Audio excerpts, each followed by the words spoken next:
Hello again. I'm going to be talking a little bit today about my journey and talking a little bit about some of the mistakes I've made in business ownership, hopefully so that you don't have to make the same mistakes that I do. So I named this Becoming Bright because my med spa name is Bright Aesthetics and Body Wellness, and I feel like the past 7 years I've learned a whole lot. So I really hope that you guys learned some stuff from me too. So just about me, I enrolled in aesthetic school in 2004. I've got my first job in the industry. I was an office manager, so if any of you are office managers currently, I have been in your role. And I really just didn't know what I wanted to do with my life at this point. I was right out of high school. I thought maybe I was going to go into nursing. I didn't know how to pay for nursing school. So I enrolled in aesthetic school. At the time, this was 20 years ago, I really didn't even know what aesthetics was. It was brand new, really. But I knew that it was a fun industry, and I knew that I definitely was interested in it. So I worked under a cosmetic physician in New Hampshire for 7 years. And that is when I was an operator. So I had a different role, I had a different hat. I was doing treatments all day, every day.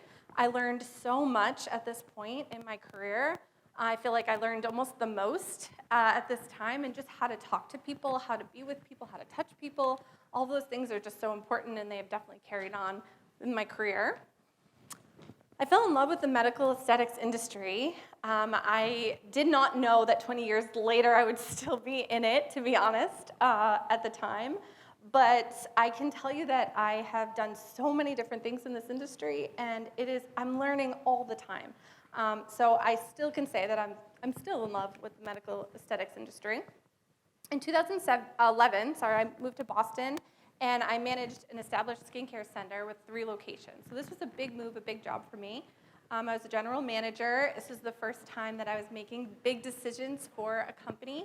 I also learned a lot in this time. I feel like there was some real responsibility here, and this is actually also where I fell in love with consultations and training, which I still do so much of, and actually now I am a practice development specialist for Sinclair, like I said earlier, and I'm doing a lot of teaching on this topic, and it's something that I was not so keen on in my earlier years, and I just totally fell in love with it.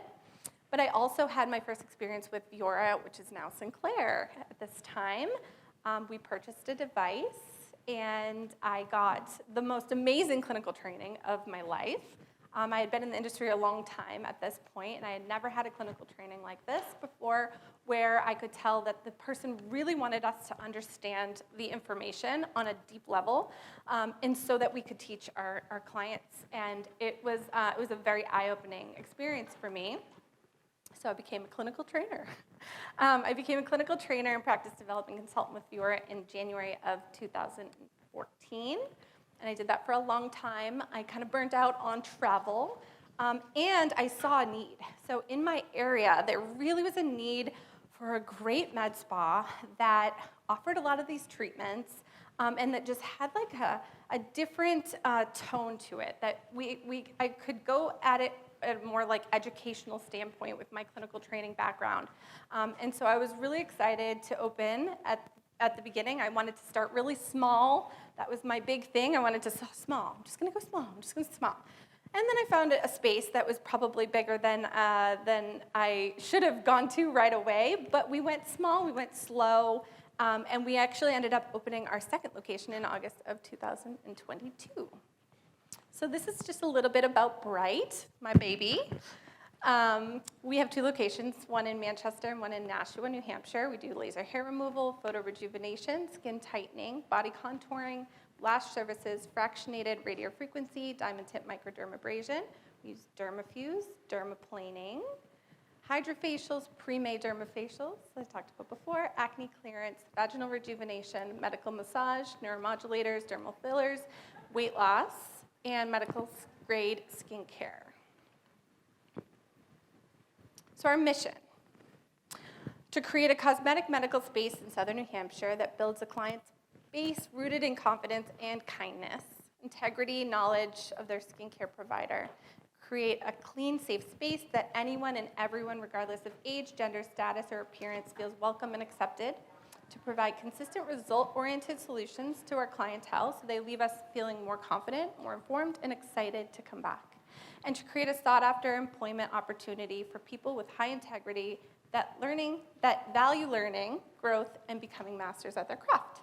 We've really tried to come back to this every single time we're in any kind of growth phase, because your mission is really everything about you, right?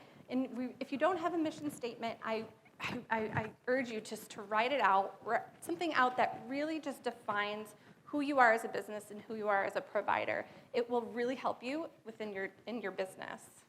All right, so a little bit about Bright and our timeline. In 2018, we opened with just one V20 and a Pristine. In 2019, we brought on massage therapy. So we actually were like renovating as we were going. So we renovated another room and we brought on a massage therapist. And we brought on another V30, or a V30, I'm sorry. In 2020, we brought in lashes, a hydrofacial. In 2021, we brought in Dermafuse and VFR. 2022, we opened our second location. And we brought in Pristine, Dermafuse, VVR, hydrofacial. This was a big year for us. And our third V20. In 2023, we brought in weight loss in the pre-May and the third Dermafuse and Pristine. I knew there was more to that. So we've grown a ton over the years within our fleet of devices, definitely, and also in treatments that we can provide for our clientele. So we'll talk about our success first. And then I'll talk about all the things I did wrong. So we opened our doors January 2018. 7 years later, we're still growing. We started with no employees, just me and my business partner. We've grown to a team of 14. We started with one location. We have two locations, 9 treatment rooms at this point. We doubled our revenue in year 1 to year 2. I'm going to talk a lot about how Yora, now Sinclair, helped in that process a ton. We tripled our revenue in year 3 to year 4. And we started with just 1 partially booked treatment room. Now we have 9 treatment rooms booked about 6 to 8 weeks out. All right, so how Sinclair really helped. First of all, just the quality, right? Quality of the devices, quality of the treatments. Result-oriented treatments are just so important and really fits my business model. Trust is just so important to growing the business and to helping you grow. Creating a lifelong clientele base. Obtaining our own before and after photos was huge, and it was a breeze when you have treatments that actually work. And when clients see results, they share with friends, family on social media, which is free marketing for you. Happy, trusting client buys more product packages and joins membership programs as well. Clinical, that photo, Care. It's so cute. All right, so Sinclair's in-depth and thorough training sets them apart from all other companies. This is so big, and I saw this as somebody that was an operator in a med spa. That it's the clinical training is like no other. So much that I wanted to be that clinical trainer because it was just such an amazing clinical training. And this has been, throughout my 10 years with this company, this is something that I've seen that has only gotten better since. So you can be ensured that if you purchase with Sinclair, you're really going to know what you're talking about. We're going to make sure that you're going to know what you're talking about. You're going to know what you're treating, how you're treating. Treatment compliance ensures so much throughout training, builds operator confidence, helping them to sell with ease. This is so important. It's so important to understand what you're doing in order to sell it. And the energy of the clinical team trickles down. I hope you feel that today, and I hope you feel that every time you have an event with us or at your training. And then events and training videos have helped so much. The support, we hear about this all the time, the clinical support. The customer service support is unlike any other. Even when I'm not in the office and I have to have one of the girls call the office, they're like, they're so nice, they're so helpful. I can't believe that you can just call them and they can just help you. I mean, that is not like any other device company that I've ever worked with in this space. This has helped so much. I mean, you have a full day of clients. The fact that you can give somebody a call and potentially they could walk you through how to get going so that you can finish your day, this is great. This is such a something that is unlike, again, other device companies. I'm running out of time.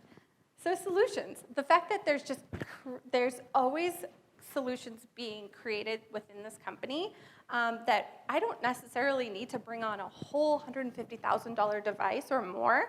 I could just bring a handpiece on when these handpieces are launched. That's huge, right? I can offer a whole other treatment, and it's not that I have to purchase a huge device. And so that is one of the things that I can definitely contribute to my success, is the fact that we can move slowly within the space, and I can purchase slowly, and it's been huge for us. So these platform devices are just amazing.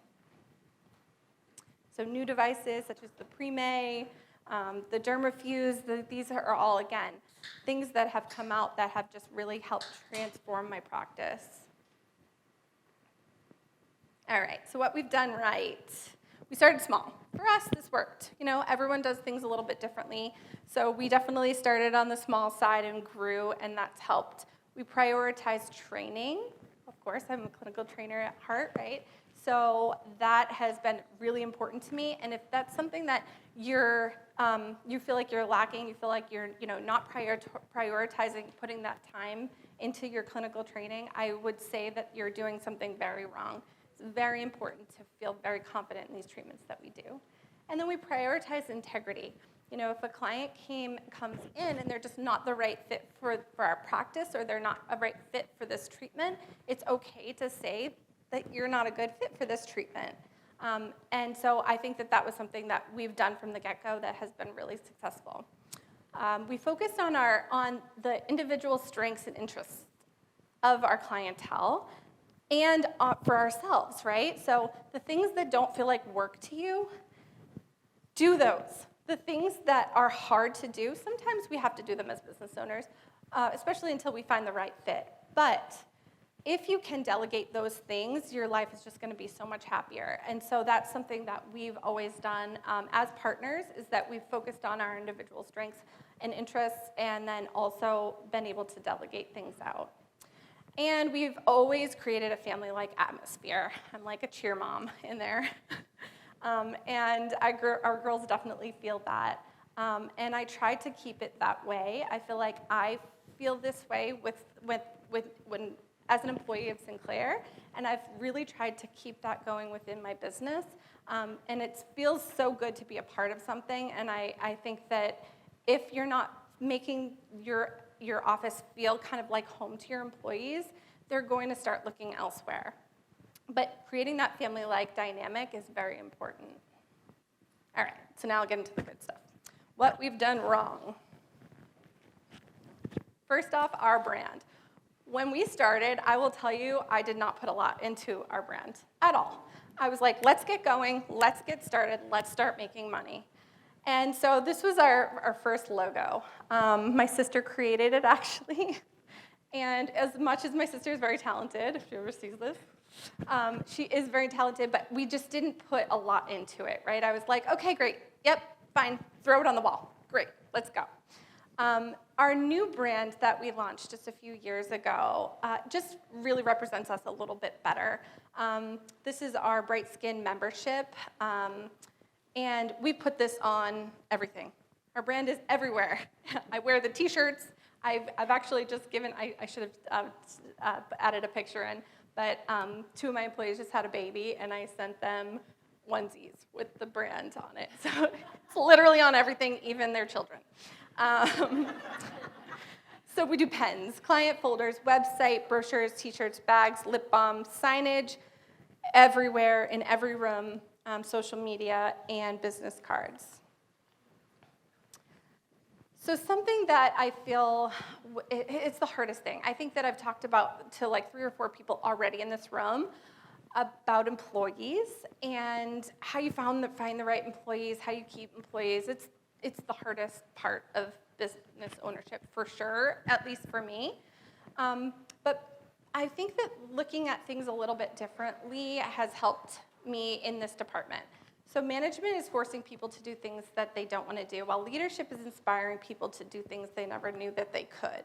And having that mentality has really changed a lot for us.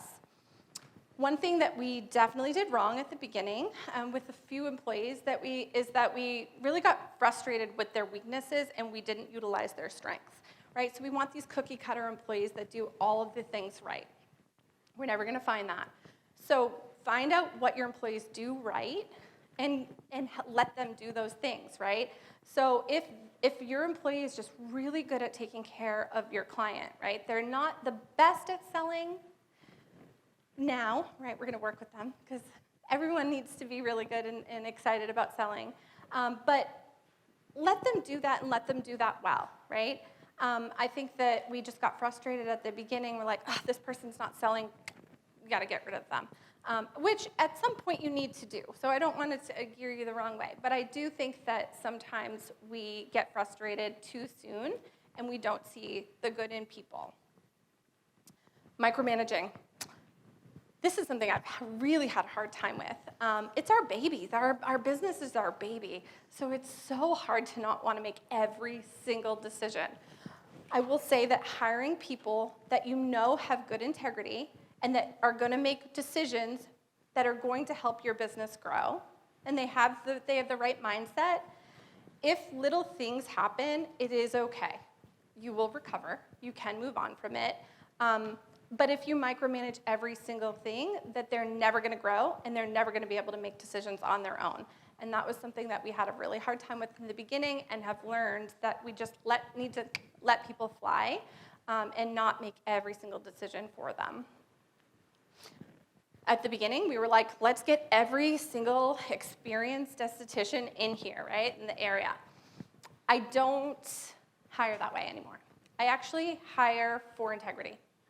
I hire for an alignment with my business, and then we train them, right? We make sure that they are trained. We make sure that they have all of the tools needed. But you cannot train integrity, but you can train all the other things. And then not giving the right incentives for the right employee. I just had an employee, like I told you, go on maternity leave. And quarterly we meet with our employees and just talk to them about different things that will help them grow, right? And how they're doing, how they're feeling, and how they could be pushed to do bigger things. And she said, it's not about, making more per hour for me. It's not about necessarily so it's not about money for me. It's really for me about the fact that I could have some paid time off to spend with my baby in my first year.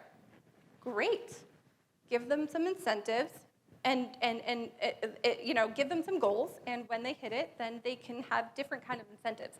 I think that we have this mindset that we just have to pay them more, pay them more, pay them more. What if your employee's incentive and what really drives them is the love languages, right? So it's telling them that they're doing a good job, right? You just paid them $2 more an hour when really all you had to do was give them a pat on the back every day. So knowing your employees is just really very important. And it's something that we had to learn. So as far as our clients go, not offering memberships and loyalty programs was the biggest thing. One of the biggest things that we did. I don't know why I was so scared to do this. I don't know why. I just felt like it was bigger than I could handle mentally. Once we implemented this, it has changed my business. Really has been so helpful to know that I have XYZ coming into my bank account every single month that I can do XYZ with, right? We're not starting, like Aaliyah said earlier, at zero every month or in the red every month. And this is huge. I urge you, I know we talk about it a ton, but I urge you to really get these going within your practices. I promise you will not regret it. Not being picky about who we're treating. Oh, that got really loud, sorry. Not being picky about who we're treating, right? At the beginning, we're like, okay, just everybody, we want to see as many clients as possible. Not every customer aligns with your business as well, right? So, you have that client that comes in and says, I really don't want to diet and I don't want to exercise, so I'm going to do body contouring. And here's my credit card. It's really hard to turn that client down. However, it's really important to be able to turn that client down and to turn them into a different type of a client, right? That's the thing that we see. So when we do that, when we tell someone that they're not necessarily a great client because X, Y, Z, I've seen them turn into that client. Oh, okay, well then I will work out and I will do things to change that. Not being afraid of combination therapies was something that it was something I was just nervous about, right? I think that the industry has changed a ton, and that everybody's doing combination therapies. If you're not doing combination therapies, then you're kind of behind the times. But it is important to be comfortable and confident in what we're doing. However, take some risks and try some things out, because we really get such amazing results because of these combination therapies. And a big one is no follow-up. So not following up after a consultation that just leaves without paying, not following up with clients, not touching, having those touches with different clients when you're having a special, when you're doing things. That was something that we changed within the past few years, and we've seen a significant change in growth. So as far as our business goes, being afraid of social media. Now, I definitely have grown to love social media, I guess. None of us love to dance necessarily on our social media, but it has been such a big change in actually doing so, being involved in my social media, and the amount of touches that I get with clients is so great. Not setting up a marketing plan in the beginning of the year, something that we just actually implemented in the past year, this last year. Having a budget, having a marketing plan, so that on the third of the month, we're not saying, oh no, what specials are we running this month, right? So set up the entire year so that you know what you're going to be launching, you know what you're going to be doing, depending on what time of year it is. And not having a cancellation policy in place and active. This has changed my no-shows. We are down to like less than 5%. We were at like, I think it was, I want to say 11 or 12%, just implementing a cancellation policy. They were not taking us serious because we were not charging them. And we do charge them. I know it's hard, but we do charge them when they don't show up for an appointment. All right, and then just on myself, taking things personally. This is really hard, right? If a client goes to see someone down the street, if an employee decides that they don't want to be your employee anymore, these are hard things as a business owner, just as a person. But trying to kind of separate yourself from that is really important as well. And knowing that there's enough clients to go around, that a new employee is going to come in their place and they could be even better. And just not taking things so personally has been a big game changer for me. Stressing about competition. One of the doctors that I worked for over the years used to really stress about competition. And then I heard in a talk about probably 2 or 3 years ago, someone say, every time you're nervous or you're worried about competition, take that energy and do something with it within your business. Take that energy and put it towards something positive. And that's something that I've implemented, and it really is great, and it has worked. Getting overwhelmed, we're all going to be overwhelmed all the time, right? But taking a break and taking some time for yourself is really important in business ownership. And thinking my mistakes equal failure, right? We make these little mistakes and we think, oh my gosh, why couldn't I have done that better? Why couldn't I have thought things through a little bit better? Why couldn't I have made a different choice there? Just keep moving, just keep swimming. I promise, in the long run, none of it is going to matter. So I'm going to leave you with a statistic that I love. One of my first beauty bosses that I did, an employee, somebody that was, I think it was a vendor, came over to me, and he's like, you did such a good job. He's like, 1 in 500. Like, what's 1 in 500? So I'm going to bring this to you guys. So you are 1 in 500. Only 9% of US citizens own small businesses. That's such a small amount. Small businesses employ 46.8% of US employees. Be proud of what work you do, the person you are, and the difference that you're making. This is so, so important. You are changing, you are feeding people's children, right? This is one of the things that I'm most proud of, and I hope that you are too, because we are doing big things, we are doing great things. This is hard, this is not an easy thing to choose. However, it's so rewarding in the long run. Thank you. Sorry,